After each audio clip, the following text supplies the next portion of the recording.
सुंदरगढ़ एक बहुत ही सुंदर और खुशहाल गांव था। गांव की सुंदरता देखते आंखें नहीं थकती थी। गांव में सभी लोग एक दूसरे से मिलजुल कर रहा करते थे। इस गांव में भोला अपनी पत्नी और एक 9 वर्ष के बेटे के साथ रहा करता था। भोला खेती करता, जिससे कि उनका गुजारा हो रहा था। अरे शांति, जल्दी से खाना बांध दो। मुझे खेत पर जाने के लिए ऐसे भी देर हो रही है। और राहुल अभी सोकर उठा है या नहीं? शांति एक पोटली में खाना लेकर जल्दी से भोला के पास आती है। ये लीजिए, आज मैंने आपकी मनपसंद गोभी की सब्जी रखी है। अब ना कहना कि तुम मेरे पसंद की चीज नहीं बनाती हो। वाह वाह, क्या बात है।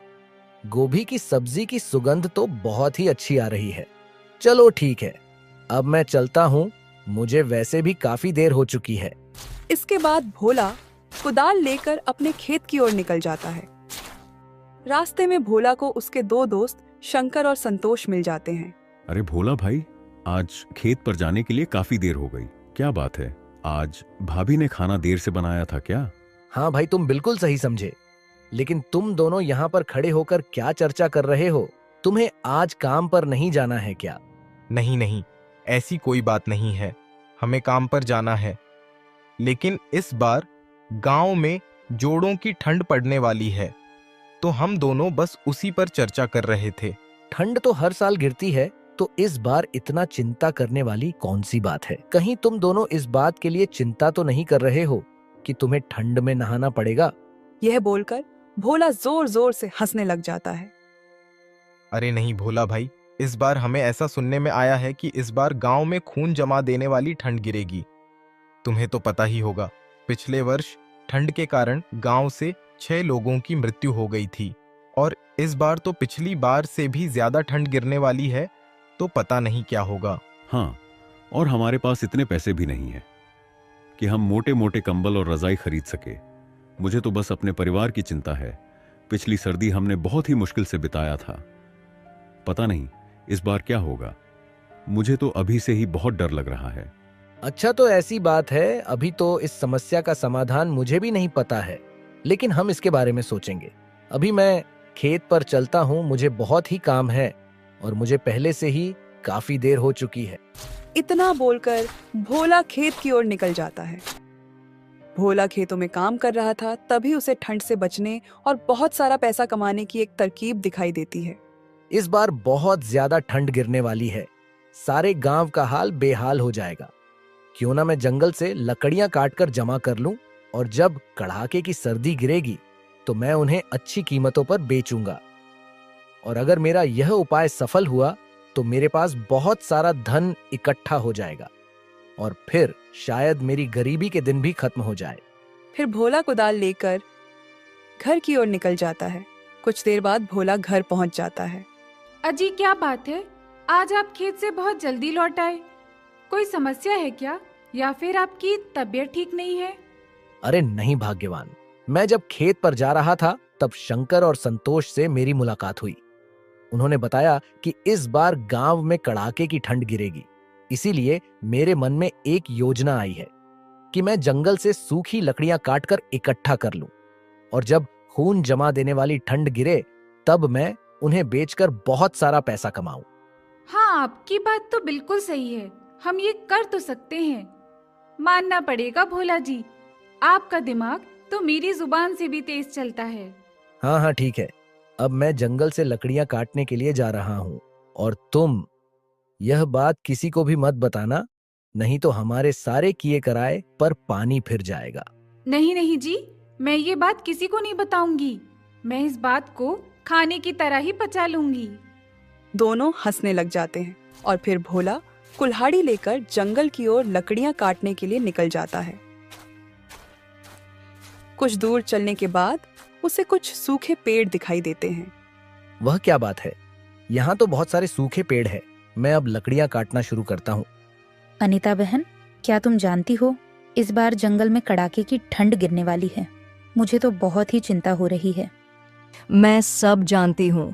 तुम्हें किस चीज की चिंता हो रही है? तुम ऐसे भी 2 से 3 दिन में एक बार नहाती हो, और जब ठंड आती है तो तुम 15 से 20 दिन में एक बार नहाती हो। हाँ हाँ, जैसे कि तुम हर दिन नहाती हो, बड़े बुजुर्ग कह गए हैं कि दूसरों को बुरा कहने से पहले खुद के गिरेबान में झांक लेना चाहिए। भले ही मैं 15 से 20 दिन में एक बार नहाती हूँ, लेकिन मैं तुमसे सुंदर ही दिखती हूँ। और अगर यकीन न हो तो सारे गांव वाले से पूछ लेना, आई बड़ा मुझे ज्ञान देने वाली। हाँ, ये बात तो सही है। बस एक ही समस्या है कि तुम्हारे शरीर से बदबू बहुत आती है, इसलिए सुंदर दिखने के साथ साथ कभी कभी नहा भी लेना चाहिए। हाँ ठीक है, मैं जानती हूँ, और यह भी जानती हूँ कि लोगों की तरह तुम भी मेरी खूबसूरती से जलती हो। ठीक है, तुम दोनों ही सुंदर हो और हर रोज नहाती हो। अब लड़ाई करना बंद करो और यह सोचो कि इस बार ठंड से कैसे बचा जाए, नहीं तो हम सबकी कुल्फी जम जाएगी। बचने का तो बस एक ही उपाय है, कंबल के अंदर रहो और पानी से दूर रहो। दूसरी ओर भोला हर रोज जंगल जाता और ढेर सारी सूखी लकड़ियां काट कर लाता। एक दिन सुबह जब कुल्हाड़ी लेकर भोला लकड़ी काटने के लिए जा रहा था, तभी उसे शंकर और संतोष रोक लेते हैं। अरे भोला भाई, तुम ढेर सारी सूखी लकड़ियां हर रोज काटकर क्यों ला रहे हो? अरे भाई, तुम तो जानते ही हो कि मेरी पत्नी को खाना बनाने का कितना शौक है। वह हर रोज तरह तरह के पकवान बनाती है, जिसके कारण काफी सारी लकड़ियां चूल्हा जलाने के लिए लग जाती हैं। इसीलिए मुझे हर रोज लकड़ियां काटने के लिए जंगल जाना पड़ता है। लेकिन भोला भाई, हमें तो यह पहली बार पता लगा कि तुम्हारी पत्नी खाना बनाने की शौकीन है। हमने पहले ऐसा कभी नहीं सुना है। फिलहाल छोड़ो, तुम कह रहे होंगे तो सही ही होगा। शंकर और संतोष को भोला की बात सुनकर कुछ अजीब लग रहा था, लेकिन उन्होंने इन बातों पर ज्यादा ध्यान नहीं दिया। ठीक है भाई, अब मैं चलता हूँ। कुछ दिन इसी तरह बीत गए। भोला जंगल जाता और सूखी लकड़ियां काट कर लाता। अब उसके पास बहुत सारी लकड़ियों का भंडार हो गया था। कुछ ही दिन बाद गांव में ठंड गिरना भी शुरू हो गई थी। भोला अपने घर के बाहर एक बोर्ड लगा देता है, जिसमें 1 किलो लकड़ी की कीमत 5 रुपए लिखी थी। जब सभी गांव वाले वह बोर्ड देखते हैं, तो उन्हें भोला की सारी चतुराई का पता चल जाता है कि वह क्यों हर रोज सूखी लकड़ियां काटने जंगल जाता था। भाई, क्या तुमने भोला के घर के बाहर वह बोर्ड देखा जिसमें 1 किलो लकड़ी की कीमत 5 रुपए लिखी थी? भोला ने बहुत ही चतुराई दिखाई है। वह जंगल से फ्री में लकड़ियां काटकर हमें 5 रुपए किलो बेच रहा है। हाँ भाई, तुमने बिल्कुल सही कहा। हर रोज जब भोला जंगल में सूखी लकड़ियां काटने जाता था, तब हम उससे पूछते थे कि तुम इतनी सारी लकड़ियों का क्या करोगे।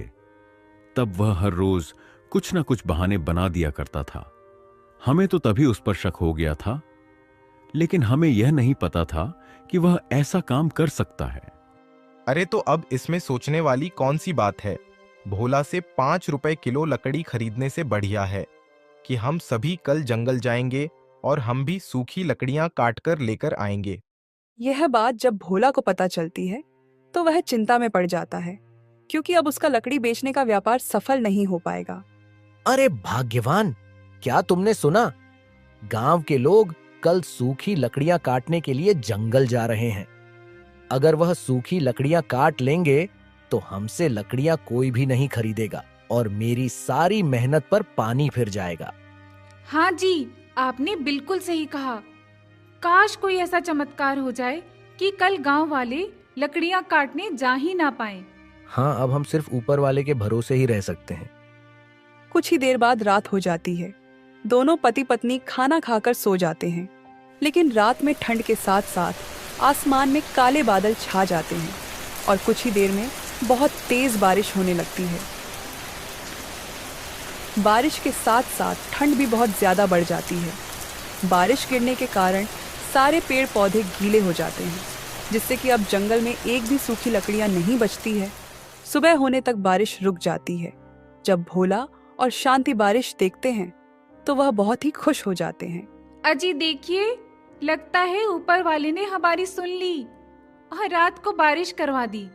अब सारे पेड़ पौधे गीले हो गए होंगे और अब तो सूखी लकड़ियां भी जलने लायक नहीं रही होंगी। हाँ, तुमने बिल्कुल सही कहा। गांव वालों ने अपने आप को बहुत ही बुद्धिमान समझा था, लेकिन उनकी सारी बुद्धिमानी धूल में मिलकर रह गई। और अब मैं लकड़ियां 5 रुपए किलो बेचने की बजाय 10 रुपए किलो बेचूंगा। नहीं नहीं, आप 5 रुपए किलो ही लकड़ियां बेचो। अगर हम 10 रुपए किलो लकड़ियां बेचेंगे तो ये सीधे सीधे लोगों को लूटना हो जाएगा। ऊपर वाले ने आपकी मेहनत को बचाने के लिए बारिश करवा दी, और अब आप इसका गलत फायदा ना उठाएं। मेरी आपसे विनती है कि आप लकड़ियों का दाम 5 रुपए किलो ही रखें। मैं लकड़ियों का दाम 5 रुपए किलो ही रखता, लेकिन गांव वालों ने अपनी चतुराई दिखाकर अच्छा नहीं किया, और रात को जो बारिश हुई है वह ऊपर वाले का संदेश था कि गांव वाले को सबक सिखाया जाए। इसीलिए मुझे तुम्हारे राय की कोई जरूरत नहीं है। मैं लकड़ियां 10 रुपए किलो ही बेचूंगा। अपने पति की यह बात सुनकर शांति को बहुत ही दुख होता है और भोला अपने घर के बाहर लगे बोर्ड को बदल देता है और उसमें 10 रुपए किलो लकड़ियों का दाम लिख देता है। यह देख गांव वालों को बहुत ही गुस्सा आता है, लेकिन वह कुछ नहीं कर सकते थे। देख रही हो सुमन बहन, गांव में कितनी ज्यादा ठंड पड़ रही है। हमारे पास तो थोड़ी सी ही लकड़ियां हैं। हम इसे ही जलाकर इस ठंड से राहत पाने की कोशिश कर रहे हैं। हाँ, तुमने बिल्कुल सही कहा आरती बहन। हमारे पास तो थोड़ी भी लकड़ियां नहीं है, इसलिए हम तुम्हारे घर आग की गर्मी लेने आए हैं।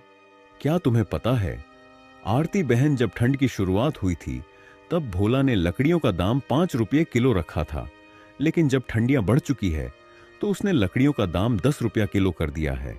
वह सरासर लोगों को लूट रहा है। तुम्हारी बात बिल्कुल सही है शंकर भाई।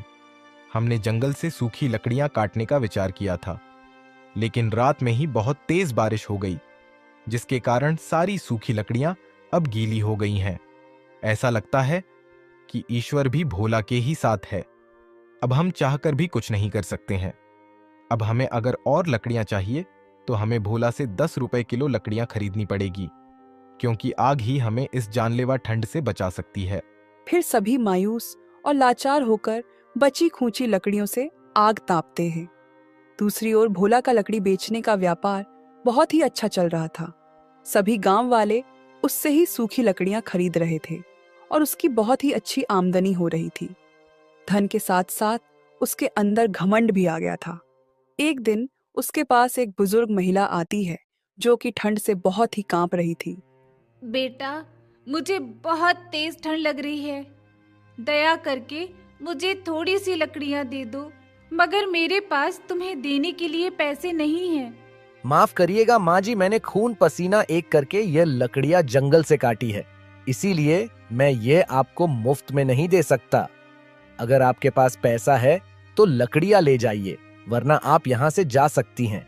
नहीं नहीं बेटा, ऐसा मत कहो।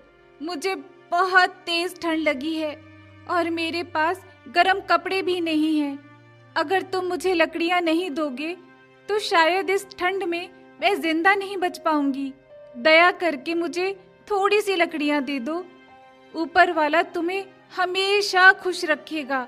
अरे माँ जी, ऊपर वाले ने मुझे ऐसे ही बहुत खुश रखा है। मुझे आपकी मुफ्त की दुआओं की कोई जरूरत नहीं है। मैं आपको मुफ्त में लकड़ियां नहीं दूंगा। आप मेरा समय व्यर्थ ना गवाएं। आप यहाँ से जा सकती हैं। बूढ़ी औरत बहुत ही निराश मन से वहां से चले जाती है। भोला के पास पैसे के साथ साथ अहंकार भी आ गया था और उसे शायद यह पता नहीं था कि अहंकार ही इंसान के अंत का कारण होता है।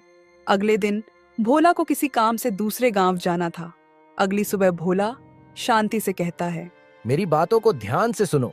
मैं किसी जरूरी काम से दूसरे गांव जा रहा हूँ। लकड़ी बेचने का काम तुम आज के लिए संभाल लेना, और याद रहे, किसी को भी मुफ्त में एक भी लकड़ी का टुकड़ा मत देना। आप लोगों पर इतना अत्याचार कर रहे हैं, मुझे ये बिल्कुल भी सही नहीं लग रहा है। अभी भी मौका है, हमें पैसे कमाने के साथ साथ दुआएं भी कमानी चाहिए। आप मेरी बात को मान लीजिए और लकड़ियों की कीमत कम कर दीजिए, ताकि सभी इस जानलेवा ठंड से बच सके और हमारा भी थोड़ा मुनाफा हो जाए। अब मेरे दिन इतने भी कमजोर नहीं हैं कि मैं तुम्हारी बातें सुनूं। मैं जितना बोलता हूँ बस तुम उतना ही करो। तुम्हें अपना दिमाग चलाने की कोई जरूरत नहीं है, नहीं तो अच्छा नहीं होगा। अपने पति की ऐसी कड़वी और क्रोधजनक बातें सुनकर शांति इसके आगे कुछ भी नहीं बोल पाती है। लेकिन वह मन ही मन यह समझ जाती है कि विनाश की घड़ी नजदीक है। इसके बाद भोला दूसरे गांव की ओर निकल जाता है।